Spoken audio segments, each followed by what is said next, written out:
شہداء کی قربانیوں کی توہین اور مذاق اڑانے کی سوشل میڈیا مہم خوفناک ہے۔ وزیر اعظم کا اظہار تشویش، خود پسند سیاسی بیانیہ نفرت انگیز تقریر کو ہتھیار بنا دیتا ہے۔ سیاسی بیانیہ نوجوانوں کے ذہنوں کو زہر آلود کر رہے ہیں۔ ہم کس راہ پر چل رہے ہیں؟ شہباز شریف کا سوال۔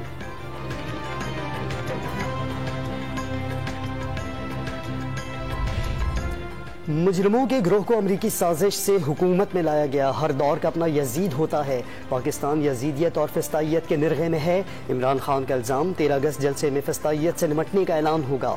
چیئرمین تحریک انصاف کا ٹویٹر پر پیغام۔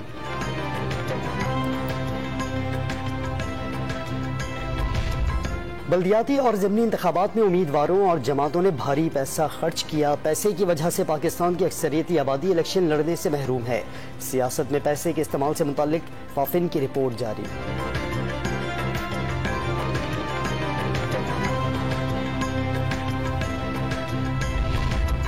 غزہ پر اسرائیلی حملے رکوانے کی کوشش تیز۔ مصر کی ثالثی ٹیم متحرک۔ غزہ میں اسرائیل کے دہشت گردانہ حملے آج رات تک رک جائیں گے، عرب ٹی وی کا دعویٰ۔